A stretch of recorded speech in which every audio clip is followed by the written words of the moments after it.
مغفرت کا ہو گیا سامان پھر، رب کا آیا خاص ایک مہمان پھر۔ ویلکم بیک ناظرین، آپ دیکھ رہے ہیں پیغام ٹی وی کی سحر اسپیشل ٹرانسمیشن، اور آج کا ٹاپک اور عنوان ہے جہنم سے بچاؤ، کیسے ہم جہنم سے بچ سکتے ہیں۔ اس کا سب سے پہلے تو ہمیں ادراک ہونا چاہیے کہ جہنم میں ہے کیا۔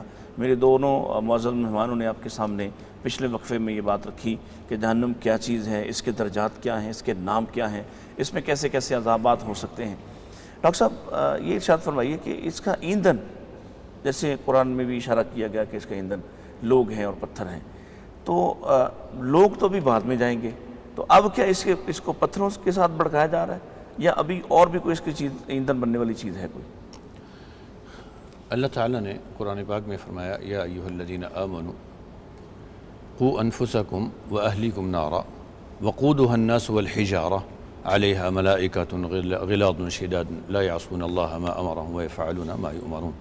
اے ایمان والو، اپنے آپ کو بھی قوا انفسکم واہلیکم نارا، اپنے اہل و عیال کو بھی آگ سے بچاؤ۔ وقودها الناس والحجارہ، کہ جس کا ایندھن لوگ ہیں اور پتھر ہیں۔ یہاں تھوڑا سا سوچنے کی بات ہے کہ یہ خصوصی طور پہ کیوں کہا گیا کہ اس کا ایندھن لوگ ہیں۔ ہم دنیا میں دیکھتے ہیں کہ آگ جلائی جاتی ہے کسی چیز کو پکانے کے لیے یا کسی چیز کو تپانے کے لیے۔ اب اس آگ میں جو چیز مطلوبہ رکھیں گے تو آگ کی انرجی اس میں صرف ہوگی اور آگ تھوڑی مدھم پڑ جائے گی، مزید آگ کو جلانا پڑے گا کیونکہ وہاں استعمال ہو رہی ہے، اس کی انرجی ادھر جا رہی ہے۔ اب اس آگ کا کیا کہنا کہ جو چیز اس میں ڈالی جا رہی ہے وہی ایندھن بھی ہے، یعنی اس کی انرجی ختم ہونے کی بجائے وہ تو اور جلے گی۔ تو جہنم کی آگ کی فطرت یہ کہہ لیں یا اس کی نیچر یہ ہے کہ اس میں جو جن کو جلانا مقصود ہے جب ان کو ڈالا جائے گا تو اور بھڑکے گی، اس کی آگ مدھم نہیں پڑے گی کہ اب اس کی انرجی خرچ ہو رہی ہے تو اب یہ مدھم نہیں پڑے گی۔ اور والحجارہ، الحجارہ ایک تو ایندھن کے طور پہ ہے، دوسرے الحجارہ میں یہاں ذکر کرنے کا ایک اور بھی مقصد سمجھ آتا ہے۔ جب قرآن پاک نازل ہو رہا تھا تب بھی آج بھی یہ پتھروں کے بت جن کو لوگ سجدہ کرتے ہیں، جن کو بہت کچھ سمجھتے ہیں، اب یہ عام سی چیز ہے، تو ان کو بھی وہاں ڈالا جائے گا، ان کو بھی وہاں ڈالا جائے گا۔ قرآن پاک میں جا بجا اشارہ بھی ہے اس بات کا کہ غیر اللہ کی پوجا کرنے والے جہاں جہنم میں جائیں گے، شریکوں کے ساتھ ہی وہاں جائیں گے۔ اب یہ مانوی عذاب ہوگا، ایک تو جسمانی عذاب تو ہو رہا ہے آگ سے، اب جب دیکھیں گے کہ جن سے ہم فریادیں کرتے رہے ہمیں بچا لو آگ سے، وہ بھی ہمارے ساتھ آگ میں جل رہے ہیں، تو مانوی طور پہ کتنا عذاب ہوگا۔ تو اللہ عالم، اب میری نظر میں کوئی ایسا چیز نہیں ہے کہ اب جہنم میں کیا چیز بھڑکائی جا رہی ہے یا اس کا وہ کون سا میٹیریل ہے جس کے ذریعے وہ آگ جلائی جا رہی ہے، اللہ تعالی عالم۔ لیکن یہاں ان دو چیزوں کا خصوصی طور پہ ذکر ہے، وقودها الناس والحجارہ، تو اس میں یہ فلسفہ یا حکمت نظر آتی ہے۔ ڈاکٹر صاحب، بہرحال ڈاکٹر صاحب کی بڑی شاندار بات، یہاں ہم دیکھتے ہیں ہمارے ہاں کہ کسی چیز کو لکڑی کے ساتھ جلایا جاتا ہے تو بہرحال وہ کچھ دیر بعد اس کے جو کوئلے ہیں وہ بجھ جاتے ہیں، اور اگر وہ کوئلے کے ساتھ جو بہرحال ایک پتھر کی قسم ہے اس کے ساتھ اس کو روشن کیا جائے، اس کو جلایا جائے تو اس کا دیر تک اثر رہتا ہے۔ تو اگر کسی جگہ کا ایندھن ہی پتھر ہوں گے اور جو پتھروں کو آگ لگتی ہے یا لاوا نکلتا ہے تو وہ سب سے خوفناک ہوتا ہے، تو اس سے سمجھ میں آتا ہے کہ یہ انتہائی خوفناک قسم کا ایک منظر ہوگا کہ پتھروں سے آگ کو بھڑکایا جا رہا ہے۔ ہم یہ چاہ رہے ہیں کہ آپ ہمیں اس کے جو شعلے ہیں، اس کے شرارے، جہنم کے جو کھانے پینے کی چیزیں ہیں، یعنی اس کی تھوڑی تفصیل ہو کہ کیسے وہاں کیا ملے گا، اس کے عذابات کی مختلف کیفیات کیا ہیں، اور ہمارا مقصد ان سب چیزوں کو جاننا، چونکہ اس کا ذکر قرآن میں ہے اور قرآن کو جاننا ہماری ذمہ داری بھی ہے، اور اس لیے بھی یہ جاننا چاہ رہے ہیں کہ یہ آخری عشرہ ہے، آخری راتیں چل رہی ہیں، تو ہمیں احساس ہو کہ اگر ہم نے اس موقع کو بھی کھو دیا تو ہم کہاں جائیں گے، اور وہاں تو ایک لمحہ اور ایک پل بھی نہیں گزارا جا سکتا ہے۔ جی، جہنم کے اندر جو مختلف قسم کے عذاب اور جو چیزیں وہاں کھلائی پلائی جائیں گی وہ بھی عذاب سے کم نہیں ہوں گی۔ اللہ اکبر۔ قرآن کریم میں اللہ تعالیٰ نے جن چیزوں کا ذکر کیا ہے کہ جہنمیوں کو جو کھانے کے طور پر پیش کی جائیں گی، ان میں اللہ تعالیٰ نے ذکر کیا ہے ذا غصہ، کہ حلق کے اندر پھنس کر جانے والی خوراک۔ اللہ، اب آپ پہلی بات تو یہ ہے کہ اندازہ کریں کہ کسی فش کھاتے ہوئے ایک کانٹا اس کا حلق کے اندر چپ جائے تو انسان کی کیفیت کیا ہوتی ہے، اور اللہ، وہ اس طرح کی اچھی خوراک نہیں ہوگی کہ جو جہنمیوں کو دی جا رہی ہے، اللہ، بلکہ وہاں تو حلال پاکیزہ ایک قطرہ پانی کا میٹھے کا اور ایک ذرہ بھی خوراک کا نہیں دیا جائے گا، اللہ، باوجود اس کے کہ وہ مانگیں گے، اہل ایمان کو پکار کر کہیں گے یا بعض اوقات جہنم کے دروغوں سے درخواست کریں گے کہ ہمیں بھی کچھ دے دو، تو وہ آگے سے جواب دیں گے کہ اللہ تعالیٰ نے ان کو تم پر حرام کر دیا ہے۔ اللہ، تو جہنم کے اندر لوگوں کو جو چیزیں کھانے کے لیے پیش کی جائیں گی ان میں زقوم قرآن نے ذکر کیا ہے، ان شجرۃ الزقوم۔ زقوم کیا ہے؟ اس کی تفصیل حدیث میں بھی آتی ہے کہ یہ جہنم کا ایک درخت ہے، اللہ، کانٹے دار درخت ہے، اور اتنا یہ زہریلا ہے کہ جب جہنمی کھائیں گے تو ان کی پیٹ کے اندر جو آنتے ہیں وہ کٹ کر باہر آ جائیں گے، اللہ، اس قدر خوفناک ترین جہنمیوں کو خوراک دی جائے گی۔ اسی طرح پھر غسلین، جب کسی کا آپریشن ہوتا ہے تو گندا مادہ جو نکلتا ہے اور جو گندی پیپ اس کے ساتھ ساتھ، وہ جہنمیوں کو کھانے کے بعد پینے کے لیے دی جائے گی۔ آج جس سے ہمیں بہت زیادہ نفرت ہوتی ہے، ہم شاید دیکھ کر ہماری طبیعت کے اندر کراہت آ جاتی ہے، اپنے بدن سے نکلے تو اس پہ بھی انسان غیر مطمئن ہو جاتا ہے، اس کو بھی سے انسان پریشان ہو دیکھ نہیں سکتا اور پریشان ہو جاتا ہے، اس سے بھی کراہت ہوتی ہے انسان کو۔ تو وہ تو دوسرے جہنمیوں کا پیپ جو ہے وہ جہنمیوں کو کھلایا اور پلایا جائے گا اس کے بعد۔ اور پھر اسی طرح طینۃ الخبال کا لفظ آیا ہے کہ جہنمیوں کا پسینہ، انسان کو اپنے پسینے سے کتنی نفرت ہوتی ہے دنیا میں کہ پسینہ آتا ہے، جسم سے اسمیل آتی ہے، جلدی اپنا لباس چینج کر لے، غسل کر لے، تو وہاں تو دوسرے جہنمیوں کا پسینہ اور پیپ اس کو پینے کے لیے دیا جائے گا۔ اور جہنم کے جو شعلے ہیں وہ تو اتنے بڑے بڑے ہیں جہنم کے شعلے کہ جس طرح بہت بڑے پہاڑ ہوتے ہیں، جس طرح بڑے بڑے محلات ہوتے ہیں، اتنے بڑے بڑے شعلے۔ آمدی مبددہ، آج ایک چھوٹا سا شعلہ آگ کا لے لیں آپ، ایک انگارہ لے لیں آپ، تو وہ برداشت آپ نہیں کر سکتے۔ حالانکہ پہلے ڈاکٹر صاحب نے بتایا کہ 1000 سال جلایا گیا وہ سرخ ہوئی، پھر 1000 سال جلانے کے بعد وہ سفید ہوئی، پھر 1000 سال جلانے کے بعد وہ سیاہ ہوئی۔ اور دوسری حدیث سے یہ بھی معلوم ہوتا ہے کہ جہنم کی آگ دنیا کی آگ سے 69 گنا زیادہ سخت اور شدید ہے، اللہ، کہ یہ دنیا کی آگ 70واں حصہ ہے جہنم اور کی یہاں آگ۔ لوہے کو پگھلا کر، یہاں سٹیل کو پگھلا کر مایا میں تبدیل کر دیا جاتا مایا ہے۔ میں تبدیل کر دیا جاتا ہے، گویا کہ وہ پانی بن جاتا ہے۔ تو وہ اس قدر شدید خطرناک ترین آگ جس کے اتنے اتنے بڑے شعلے ہوں گے۔ اسی طرح نبی کریم صلی اللہ علیہ وسلم نے فرمایا کہ جہنم کے اندر سانپ ہوں گے، اور جو سانپ ہوگا وہ اونٹ جیسا سانپ ہوگا، اللہ، یعنی اتنا بڑا۔ اور اگر ایک سانپ اور جہنم کا ایک بچھو ایک دفعہ ڈسنے کے بعد پیچھے بھی ہٹ جائے تو 40 سال تک اس کی تکلیف ختم نہ ہو۔ اللہ، تو وہ تو مسلسل انسان کو ڈستے جائیں گے، جہنم کے سانپ اور جہنم کے بچھو۔ بستر ہوگا وہ بھی جہنم کی آگ کا ہوگا، یعنی بچھونا اوڑھنا ہر طرف عذاب ہی عذاب ہوں گے، کسی طرف سے بھی کوئی اچھی چیز وہاں جہنم میں دیکھنے کو انسانوں کو نہیں ملے گی۔ اللہ ہمیں اپنی پناہ میں رکھے۔ ڈاکٹر صاحب، آمین۔ دل مارے دہشت کے حلق میں آ جاتا ہے صرف تذکرہ سن کر، اور اگر انسان اس کا ضمیر زندہ ہو تو وہ کیسے ممکن ہے کہ پھر وہ اسی راستے پر جائے جس راستے سے اس کا مالک اس کو بچانا چاہتا ہے اور اس کے ساتھ خیر خواہی کرتا ہے۔ تو اللہ تعالیٰ کی پناہ کے بغیر تو ہم نہیں بچ سکتے۔ ہم تو اپنے اعمال کو پیش کریں، ہمارے اعمال کو اگر بہت اچھا بھی ہم کر لیں تو ہم نہیں سمجھتے کہ یہ اعمال اس لائق اور اس درجے کے ہو سکتے ہیں کہ ان کی وجہ سے ہم جہنم سے بچ جائیں۔ کیسے ہم پناہ مانگیں؟ نبی کریم صلی اللہ علیہ وسلم کا طریقہ کار کیا تھا؟ سلف صالحین کی سنت اور طریقہ ان کا کیا تھا؟ اس پر روشنی ڈالیے، کیونکہ یہ بات تو اب مزید سننے کی ہمت نہیں ہو رہی کہ ہم عذابات کی بات کریں۔ بچنا کیسے ہے؟ محترم، بچنا سب سے پہلے تو ان کو پڑھا جائے، ان کو دیکھا جائے یہ کتنے بھیانک ہیں۔ جیسا تھوڑی دیر پہلے میں عرض کیا کہ یہ اللہ کی رحمت ہے کہ کہ اس نے ہمیں یہ بتا دیا ہوا، یہ سین دکھا دیے ہوئے ہیں۔ صحیح۔ تو اگر ہم ان کو پڑھتے نہیں، آنکھیں بند کرتے ہیں، یہ تو بالکل اسی طرح ہے جس طرح وہ کہا جاتا ہے نا، کبوتر بلی کو دیکھ کے آنکھیں بند کر کے سمجھتا ہے کہ وہ چلی گئی ہے۔ تو آنکھیں بند کرنے کا یہ مطلب نہیں ہے کہ یہ شعلے بجھ گئے ہیں یا یہ جہنم سے ہم بچ گئے ہیں، وہ تو ہم نے آنکھیں بند کی ہیں۔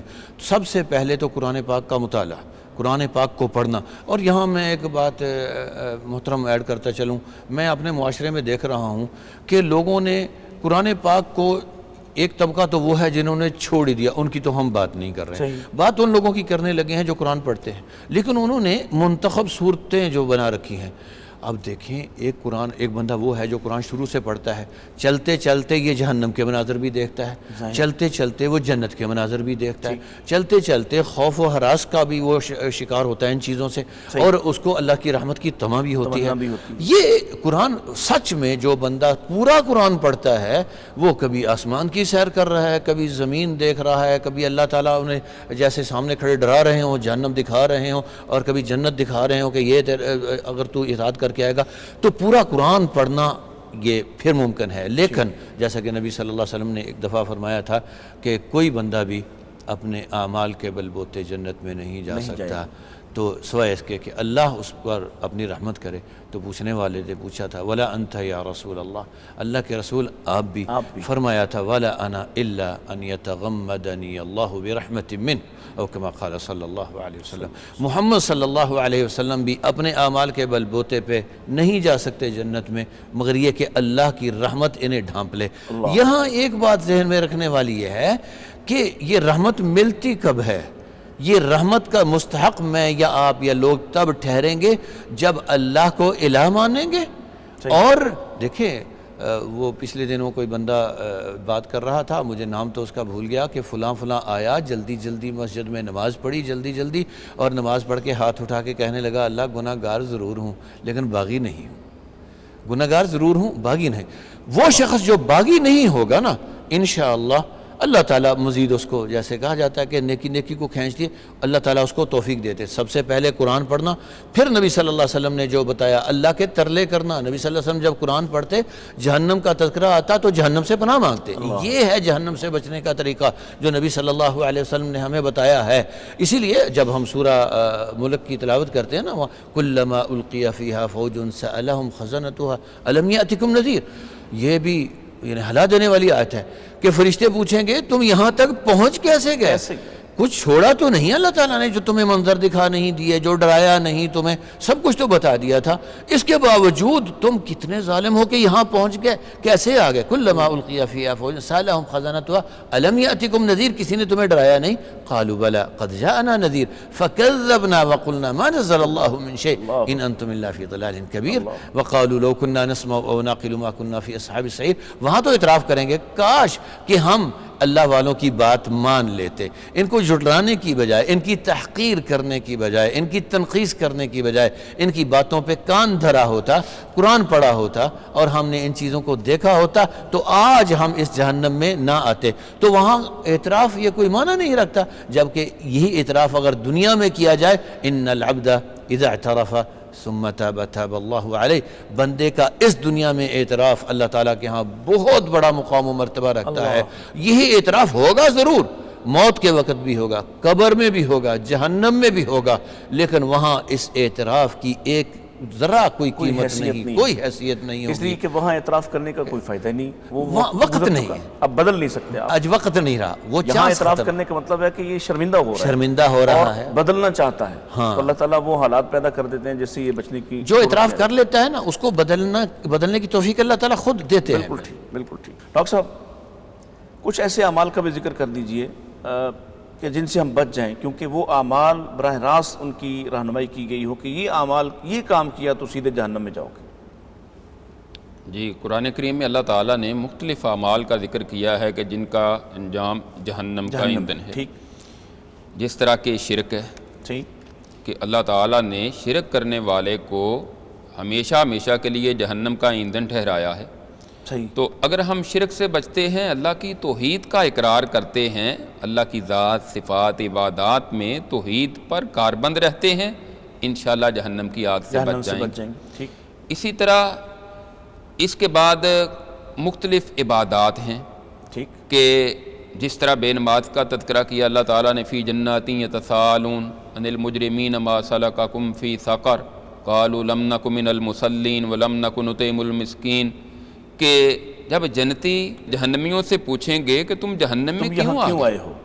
تو وہ آگے سے یہ کہیں گے کہ ہم نماز نہیں پڑھا کرتے تھے. میں آپ سے بھی جواب لیتا ہوں، لیکن مجھے ایک وقفہ لینا ہے. واپس آ کے یہیں سے بات شروع کرتے ہیں کہ وہ جہنم میں جانے کے بعد کن اعمال کو سبب قرار دیں گے کہ ہم ان کاموں کی وجہ سے جہنم میں آئے ہیں، جانتے ہیں. لیکن ایک وقفے کے بعد ہمارے ساتھ رہیے گا. مغفرت کا ہو گیا سامان پھر، رب کا آیا خاص ایک مہمان پھر، مغفرت کا ہو گیا سامان پھر، رب کا آیا خاص ایک مہمان پھر. ویلکم بیک ناظرین، آپ دیکھ رہے ہیں پیغام ٹی وی کی سحر اسپیشل ٹرانسمیشن، اور ہمارے ساتھ موجود ہیں ڈاکٹر عبداللطیف ساجد اسلامی یونیورسٹی اسلام آباد سے، اور گورنمنٹ کالج شالیمار ٹاؤن سے جناب ڈاکٹر محمد ابراہیم سلفی. ان دونوں احباب کی گفتگو آپ سن رہے ہیں. ڈاکٹر صاحب سے ہم بات کر رہے تھے کہ جہنم لے جانے والے اعمال کون سے ہیں، اور آپ یہ ذکر کر رہے تھے کہ وہ جب جنتی ان سے پوچھیں گے ما سلککم فی سقر، تو آگے وہ تفسیر ہے کہ وہ خود بیان کر رہے ہوں گے کہ یہ وہ کام ہیں کہ جن کی وجہ سے ہم جہنم میں آئے. آپ ارشاد فرمائیے اس پر. جی، جب جنتی جہنمیوں سے پوچھیں گے کہ تم جہنم میں کیوں آ گئے، دنیا میں ہم اکٹھے رہتے تھے، اکٹھا ہمارا کاروبار، اکٹھا ہمارا رہنا سہنا، تو آج ہم جنت میں چلے گئے ہیں، اللہ کی نعمتوں سے مزہ لے رہے ہیں، اور تم جہنم کے اندر جل رہے ہو، اس کی وجہ کیا ہے؟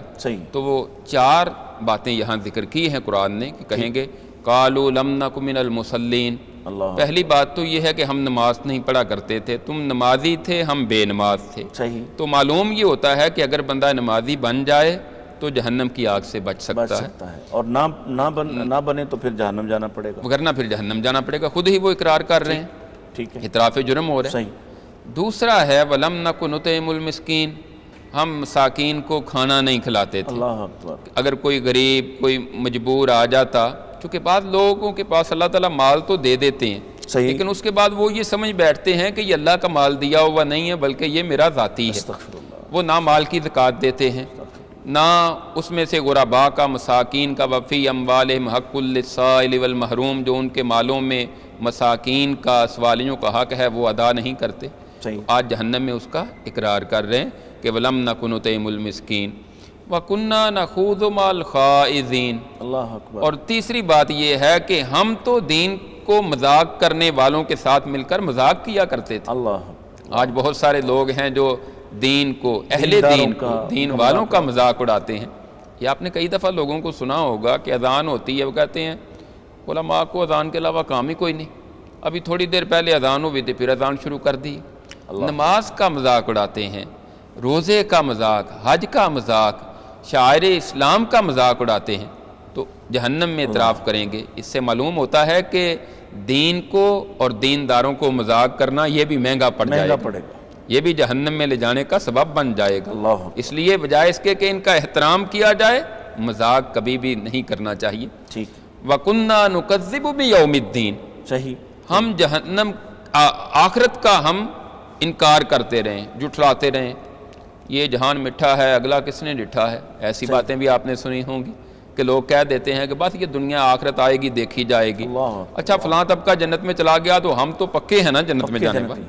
تو اس طرح کی باتیں جو ہیں یہ گویا کہ آخرت کا انکار ہے، یہ جہنم کا، جنت کا انکار ہے، قیامت کا انکار ہے. تو اس طرح کی بات جو ہے یہ نہیں کرنی چاہیے انسان کو. اور یہاں 4 چیزوں کا ذکر کیا کہ یہ لوگ جہنم کا ایندھن بننے والے، اور خود ہی ان اعمال کی بنیاد پر. ایک اور میں ذکر کر دوں اس کے ساتھ، اللہ تعالیٰ نے قرآن کریم میں ذکر کیا ہے یوم تقلب وجوہہم فی النار یقولون یا لیتنا اطعنا اللہ واطعنا الرسول، کہ جب ان کے چہروں کو جہنم پر الٹ پلٹ کیا جائے گا، جیسے بھونا جاتا ہے، جس طرح آپ دیکھتے ہیں کباب بنائے جاتے ہیں، سیخ کے اندر کبھی ایک طرف کبھی دوسری طرف کوئلوں پر رکھی جاتی. تو یہ نازک چہرہ انسان کا جو اللہ تعالیٰ نے خوبصورت بنایا ہے، اس نازک کو اس دن جہنم کی آگ پر الٹ پلٹ کیا جائے گا. اور وہ کہیں گے کیا یا لیتنا آتانا اللہ و آتانا الرسول، ہائے کاش ہم اللہ کی اور اللہ کے رسول کی اطاعت کر لیتے۔ تو معلوم یہ ہوتا ہے کہ اللہ اور اس کے رسول کی اطاعت جہنم سے نجات کا بہت بڑا سبب تھا، سبب ہے، سبب ہے۔ جس کو ہم نے اختیار نہیں کیا، اللہ اور اس کے رسول کی نافرمانیاں کرتے رہے، آج اس کا انجام جہنم کی آگ کا ایندھن بن گیا ہے۔ ٹھیک ٹھیک۔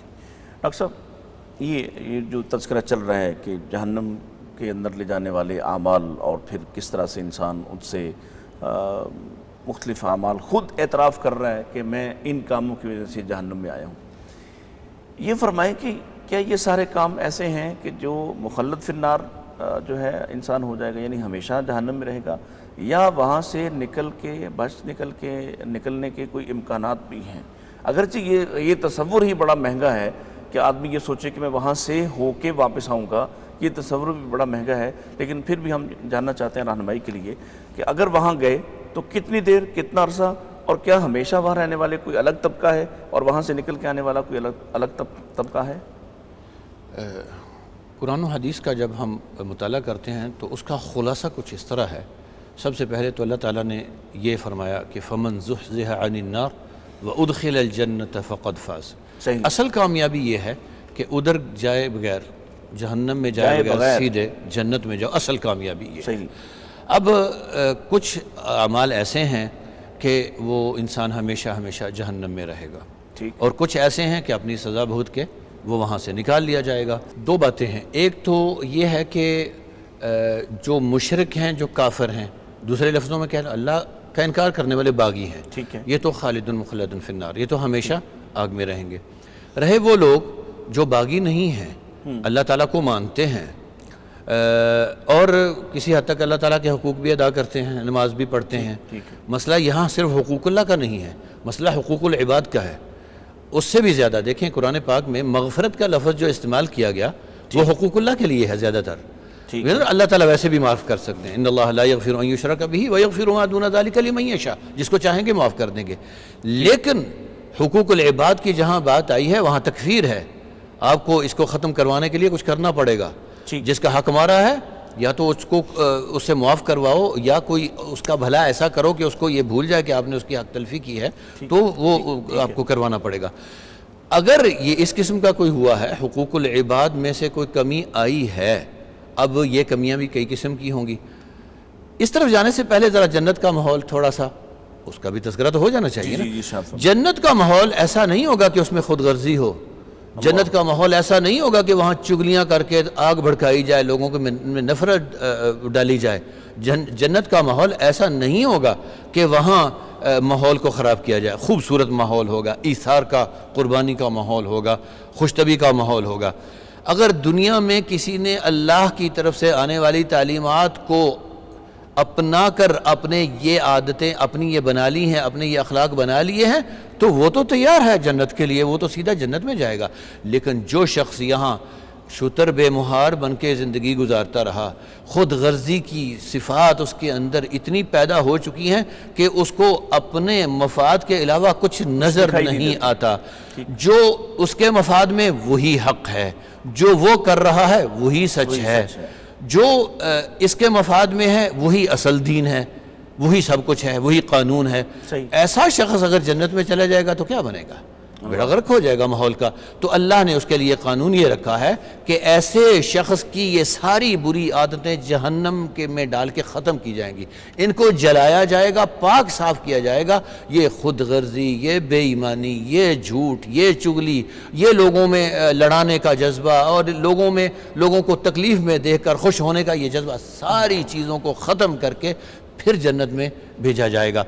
اب جہنم میں جو لوگ ہیں، اللہ تعالیٰ کا بڑا عجیب نظام ہے، کافر یا مشرک ہیں یا پھر دوسرے جو حق تلفیاں کر کے آئے ہیں، لوگوں کی حق تلفیاں کر کے آئے ہیں، برے اخلاق لے کے آئے ہیں، ان کو جہنم کے جس طبقے میں بھی پڑے ہیں، اللہ تعالیٰ کا عجیب و غریب عادلانہ نظام ہے کہ جیسا سورہ ہمزہ میں کہا نا کہ تطلع علی الافئدہ، تطلع علی الافئدہ، اس کی 2-3 تفسیریں کی گئی ہیں۔ ان تفسیروں میں ایک تفسیر بڑی خوبصورت یہ بھی ہے کہ آگ ایسے نہیں ہے جس کو لگی جلا بھنا کے ایک ہی طرح سب کو جلا دیا، نہیں، دل کا حال دیکھ کے جلائے گی.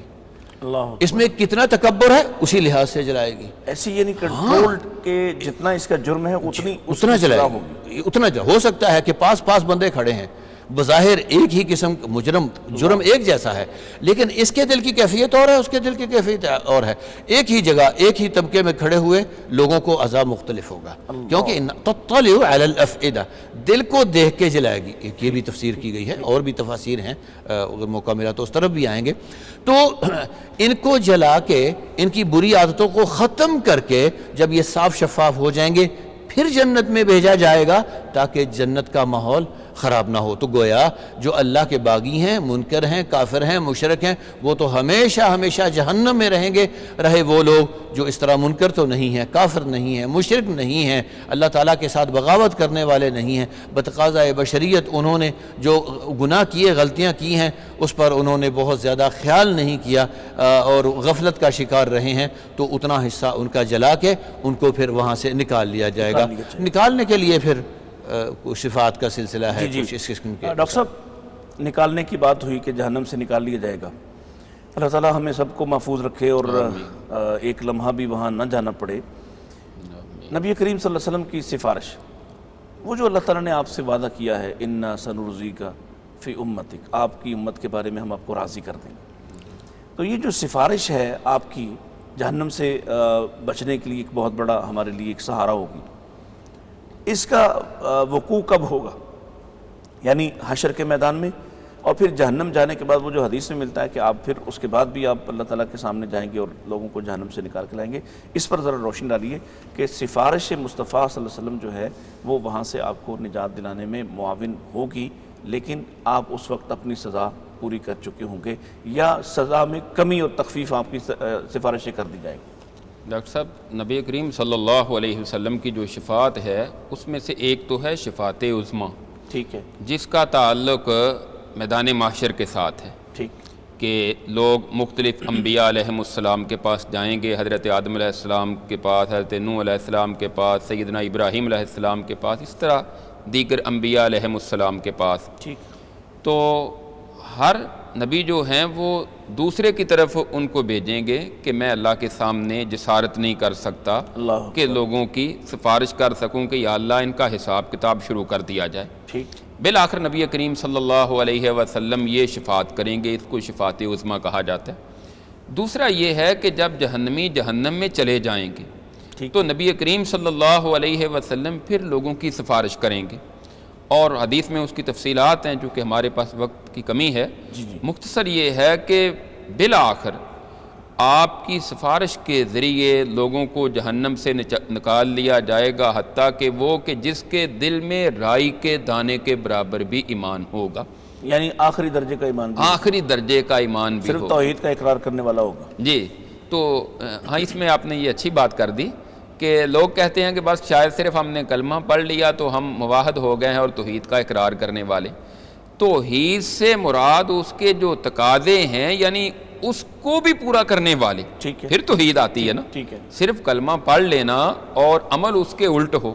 ایک بندہ لا الہ الا اللہ پڑھتا ہے لیکن اللہ کے علاوہ وہ دوسروں کی عبادت بھی کرتا ہے, اللہ کے اسماء و صفات میں شرک کرتا ہے, شرک بھی کرتا ہے, تو یہ تو گویا کہ اس نے اقرار ہی نہیں کیا, اس نے تو توحید کو قبول ہی نہیں کیا. توحید بھی تو پوری مانے پھر ہی بچے گا, بھی پوری مانے, ایمانیات پر ملاوٹ والی توحید نہیں چلے گی. جی, ایمانیات پر اس کا عمل ہوگا. تو آخری درجے کے جو جہنمی ہیں ان کو بھی نبی کریم صلی اللہ علیہ وسلم کی سفارش کے ذریعے جہنم سے نجات دے دی جائے گی. اور پھر نکلنے کے بعد وہ حدیث میں آتا ہے کہ وہ کوئلے کی صورت بن چکے ہوں گے, ظاہر جہنم میں جلنے کے بعد وہ کوئلے بن چکے ہوں گے. تو اللہ تعالیٰ ان کو پھر آب حیات میں ایک نہر کے اندر ڈبو کر ان کو دوبارہ اس طرح خوبصورت بنا دیں گے دوبارہ, جس نبی کریم صلی اللہ علیہ وسلم نے فرمایا جس طرح آپ ایک دانے کو نہیں دیکھتے کہ وہ دوبارہ پھر اس سے نئے سرے سے بالی نکلتی ہے اور ایک خوبصورتی ہوتی ہے, تو اللہ تعالیٰ پھر ان لوگوں کو جنت کے اندر داخل فرمائیں گے, جو لوگ سفارش کے ذریعے سے نکل آئیں گے. شخصی ہمارے ہاں ایک معاشرتی رویے کی بات بھی کرتے چلیں کہ جیسے یہود کا ذکر اللہ تعالیٰ نے قرآن مجید میں کیا کہ وہ یہ کہتے تھے کہ ہم چونکہ اللہ کے محبوب ہیں, اللہ کے بیٹے ہیں, سو ہمیں اس وجہ سے لن تمسنا النار الا ایاما معدودہ, اگر ہمیں جہنم جانا بھی پڑا تو چند دن کے لیے جائیں گے. آپ نے محسوس کیا ہوگا کہ یہی عقیدہ ہو بہو ہمارے ہاں بھی پایا جاتا ہے، اور ہمارے لوگ بھی سمجھتے ہیں کہ چونکہ ہم مسلمان ہیں، نبی پاک کی امت ہیں، ہم کچھ بھی کر لیں، اولاً تو ہم نے جہنم جانا نہیں، اور اگر جانا بھی پڑا تو تھوڑے دن کی بات ہے، ہم ادھر سے واپس آ جائیں گے۔ اس نظریے پر آپ کیا کہتے ہیں؟ سچ فرمایا نبی صلی اللہ علیہ وسلم نے کہ لَتَتَّبِعُنَّ سَنَنَ مَنْ كَانَ قَبْلَكُمْ، اللہ اکبر، کہ تم بھی یہود و نصارہ کی طرح تمہاری عادتیں بھی بن جائیں، آتے اسی طرح اسی طرح بن گئی تم وہی سوچو گے۔ برے سے برا بندہ دیکھ لو، اس کے منہ سے یہ نکلتا ہے۔ میں نے تو ایسا بھی سنا ہے، کہتے ہیں کہ اگر مولوی جنت میں چلے گئے تو ہم تو باللہ ہی چلے جائیں گے۔ یہ بندے جو اللہ کی طرف بلانے والے ہیں، جو رات دن اللہ کی دین کی تعلیم دینے والے ہیں، ان کے بارے میں وہ لوگ کہتے ہیں جنہوں نے کبھی مسجد کا منہ نہیں دیکھا ہوتا۔ اسی طرح سارے معاشرے میں یہی سمجھا جاتا ہے کہ بھئی ہم تو جنت میں چلے جائیں گے۔ قرآن ہمیں آواز دیتا ہے لیس بامانیکم ولا امانی اہل الکتاب من یعمل سوءا یجزا بہ۔ یہ کیسے ہو سکتا ہے کہ کوئی برائی کر کے بچ جائے، اس کی سزا نہ پائے؟ ایسا ممکن نہیں ہے۔ تو اگر بچنا ہے تو ایک ہی صورت ہے، توبہ کر لو اور دنیا میں وہ سلسلہ ختم کرو۔ اگر برائی لے کے آخرت میں گئے، اسی برائی پر مر گئے، تو ممکن نہیں ہے کہ اس برائی کا تمہیں اس کی سزا نہ ملے۔ اور بہت سارے لوگوں میں عجیب و غریب فلسفے ہیں، جی کہتے ہیں کہ دیکھو جی اللہ تو اتنے رحیم ہے کہ اتنی ماؤں سے بھی زیادہ وہ رحمت ہے اس کی، اور دنیا میں جتنی اللہ تعالیٰ نے رحمت تقسیم کی ہے اس کا ایک حصہ 70 میں سے ایک حصہ دنیا میں دیا ہوا ہے، اس میں ماں بھی اپنے بچوں پہ رحم کرتی ہے، جانور بھی رحم کرتے ہیں، اللہ تعالیٰ تو اس سے بھی زیادہ رحیم ہے، تو وہ کیسے ہو سکتا ہے کہ وہ جہنم میں ڈال دے اپنے بندوں کو؟ یہ شیطان کا سکھایا ہوا فلسفہ ہے۔ تو سب سے بڑی مصیبت یہ ہے کہ یہ اللہ کو بندوں پر قیاس کر لیا گیا ہے۔ لیس کمثلہ شیء، اللہ جیسا کوئی نہیں ہے۔ بندہ اس میں کمزوری ہوتی ہے، اگر یہ ظالم ہے تو رحمت کو پامال کر جاتا ہے، اگر یہ رحم دل ہے، اس کا دل نرم ہے، تو یہ مستحق کے عذاب کو سزا بھی نہیں دے سکتا۔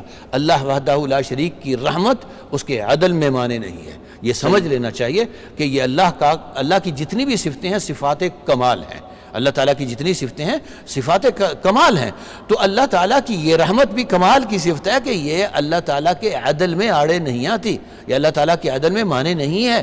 تو جہاں اللہ وحدہ لا شریک اہل ایمان کو نعمتوں سے نوازیں گے، وہاں مجرموں کو لا محالہ سزا دیں گے۔ اسی لیے فرمایا لیس بامانیکم ولا امانی اہل الکتاب من یعمل سوءا یجزا بہ۔ اور ایک سیدھی سی جھٹکا سی بات ہے کہ اگر کوئی گڑھے کی طرف چھلانگ لگا رہا ہے تو گڑھے میں گرے گا ہی گرے گا۔ تو اگر کوئی چل جہنم والے راستے پہ رہا ہے اور سمجھ رہا ہے کہ میں جنت میں چلا جاؤں گا، تو این خیال است و محال است و جنون۔ ہاں، جو بندہ جنت میں کے راستے میں جا رہا ہے وہ تو کہہ سکتے ہیں کہ اللہ تعالیٰ کے ساتھ حسن ظن اس لیے رکھے کہ انا عند ظن عبدی بھی، کہ بندہ کہے اللہ یہ میری کاوش ہے، میری طرف سے یہ ہلکی پھلکی جو محنت ہے تو اس کو قبول فرما، اور میرا گمان ہے کہ انشاءاللہ تو قبول فرما کے مجھے جنت میں بھیج دے گا، یہ حسن ظن ہے۔ لیکن کرنا کچھ نہیں، چلنا جہنم کے راستے پہ ہے اور سمجھنا یہ کہ میں جنت میں چلا جاؤں گا۔ بھئی جہنم کے راستے پہ چل کے جنت میں کیسے چلے جاؤ گے، کیسے پہنچ جاؤ گے؟ بہت شکریہ، ہمارے پاس وقت ختم ہو گیا، اور چونکہ سحری کا وقت ہے اور اس کے جو حدود و قیود بھی ہیں، آپ کی گفتگو سے تو ہمارا دل چاہ رہا تھا کہ اور بہت کچھ جانیں، لیکن ہماری مجبوری ہے، ہمیں رخصت ہونا پڑے گا۔ آپ کا بہت شکریہ، آپ نے وقت عنایت فرمایا، خصوصاً اسلام آباد سے تشریف لائے، اللہ تعالیٰ آپ کو جزائے خیر عطا فرمائے۔ ڈاکٹر ابراہیم سلفی صاحب، آپ کا بھی شکریہ، آپ کی مصروفیات ہمیں اندازہ ہے بہت زیادہ رمضان میں، اللہ آپ کو اس کی بہترین جزا عطا فرمائے۔ ناظرین، میں وقت رخصت ہے اور میں آپ سے رخصت لینے سے پہلے یہ بات جو ڈاکٹر صاحب کی گفتگو سے ایک دم مجھے خیال آیا کہ ہم یہ سوچ رہے ہوتے ہیں، ہم کام تو سارے جہنم جانے والے کر رہے ہیں جن کی اطلاع اللہ نے پہلے سے اپنے قرآن کے ذریعے سے اور نبی مصطفیٰ صلی اللہ علیہ وسلم کے ذریعے سے عطا کر دے دی ہمیں۔ ہم اسی راستے پر بگٹٹ بھاگے جاتے ہیں جو راستہ جس کا انجام جہنم بتلایا گیا ہے، اور خیال ہمارا اسی طرح یہودیوں کی طرح ہوتا ہے کہ ہمیں تو کچھ نہیں ہوگا، ہم تو نبی پاک کی امت ہیں، جبکہ ہم اسی نبی کو سنتے ہیں وہ پہاڑ پہ کھڑے ہو کے کہہ رہے ہیں کہ اے میری بیٹی فاطمہ، تمہیں بھی تمہارے اعمال ہی بچائیں گے، لہذا میں تمہیں نہیں بچا سکوں گا، اس تعلق کی بنیاد پر نہیں بچا سکوں گا، تمہیں تمہارے اعمال وہ تمہیں اللہ تعالیٰ کے غضب اور عقاب سے بچائیں گے۔ وہ نبی تو اپنے قریبی دوستوں کو اور اپنے بچوں کو، اپنے بیٹوں کی تربیت کرتے ہوئے ان کو سکھا رہے ہیں کہ جہنم سے پناہ مانگنا ہے۔ خود بھی اللہ کے نبی صلی اللہ علیہ وسلم راتوں کو جہنم سے پناہ مانگتے ہیں، نماز کے اندر پناہ مانگتے ہیں۔ ہم پناہ بھی نہیں مانگتے، وہ کام بھی نہیں چھوڑتے جو جہنم لے جانے والے ہیں، اور اس خیال اور اس تصور پر ہیں کہ چونکہ میں یہ سوچتا ہوں، میرے دل میں یہ بات آ رہی ہے اور میرے پاس یہ دلائل ہیں۔ کیا دلائل ہیں؟ مثلا وہی بات جو ہم کر رہے تھے، یہ سوچتا ہے کہ مجھے تو جہنم نہیں جانا اس لیے کہ اللہ تو بڑا رحیم ہے۔ اگر یہ بات اللہ کی رحمت کی امید آپ کو گناہوں سے روک دے اور آپ اللہ کی رحمت والے کام، اس کو حاصل کرنے والے کام شروع کر دیں، تو یاد رکھیے گا یہ خیال اللہ کی طرف سے ہے۔ اور اگر اللہ کی رحمت کی یہ توقع اور یہ امید آپ کو گناہوں پہ اور زیادہ دلیر کر دے، تو یہ خیال شیطان کی طرف سے ہے۔ یہ دھوکہ اس نے دیا کہ تم اور ایک گناہ کر لو، ایک ظلم اور کر لو، اور تمہیں کچھ نہیں ہوگا کیونکہ اللہ تو بڑا رحیم ہے۔ یہ غلط تصور اس نے تمہارے دل و دماغ میں ڈالا، کیونکہ اگر واقعی آپ اللہ کو رحیم سمجھتے اور اس کی رحمت پر امید اور یقین رکھتے تو آپ گناہوں سے بچنے کی کوشش کرتے اور اس کی رحمت کو حاصل کرنے کی جستجو میں پڑتے، اور مزید ایسا کچھ کرنے کی کوشش کرتے کہ اللہ آپ کی چھوٹی چھوٹی خطاؤں یا بڑے بڑے جرائم کو بھی معاف کر کے آپ کو اعلیٰ جنت عطا فرمائے، بجائے اس کے آپ اس شبے میں پڑ جائیں کہ اللہ چونکہ رحیم ہے لہذا اب مجھے عذاب سے ڈرنے کی ضرورت نہیں، اور ایک اور مرتبہ گناہ، ایک اور مرتبہ گناہ، تو اس سے بچیے۔ یہ وہی بات ہے جو ڈاکٹر عبداللطیف صاحب نے کہی کہ آپ یہ خیال اور یہ طرز عمل یہود کا تھا، اور مسلمان کو براہ راست کہا گیا ان کی مخالفت کرو، اپنے رویوں میں بھی، حتیٰ کہ ظاہر میں بھی ان کے مخالفت کرنے کا حکم دیا۔ یہ تو بڑی خوفناک بات ہے کہ آدمی ان کی طرح سوچ کر جہنم جانے کی راہ لے لے۔ اللہ تعالیٰ مجھے اور آپ کو محفوظ رکھے، اور یہ مہینہ ہے، آخری عشرہ ہے، آخری راتیں ہیں، ہم آپ سے ضرور درخواست کریں گے اپنے لیے بھی جہنم سے پناہ مانگیے، اپنے اہل و عیال کے لیے بھی مانگیے، اور پوری امت کے لیے یہ دعا کریں جیسے رسول اللہ صلی اللہ علیہ وسلم پوری امت کے لیے دعا کیا کرتے تھے۔ ہم بھی دعا کریں کہ اللہ اس پوری امت کو ان اعمال سے محفوظ فرما جو جہنم جانے کا سبب اور ذریعہ بن جائیں گے۔ مجھے اجازت دیجیے، لیکن جاتے جاتے ہم ڈاکٹر صاحب سے یہ درخواست کرتے ہیں کہ وہ دعا سے اس مجلس کا اختتام فرما دیں۔ الحمدللہ والصلاة والسلام علی رسول اللہ۔ اللهم أصلح لنا ديننا الذي هو عصمة أمرنا، وأصلح لنا دنيانا التي فيها معاشنا، وأصلح لنا آخرتنا التي إليها معادنا، واجعل الحياة زيادة لنا في كل خير، واجعل الموت راحة لنا من كل شر.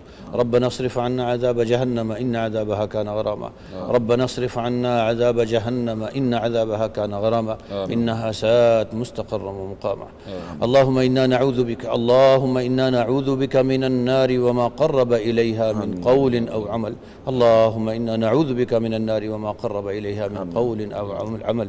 وصلى الله وسلم وبارك على نبينا محمد وعلى آله وصحبه أجمعين. آمين. آ گیا رمضان، آ گیا رمضان، آ گیا رمضان، مغفرت کا ہو گیا سامان پھر، رب کا آیا خاص ایک مہمان پھر، مغفرت کا ہو گیا سامان پھر،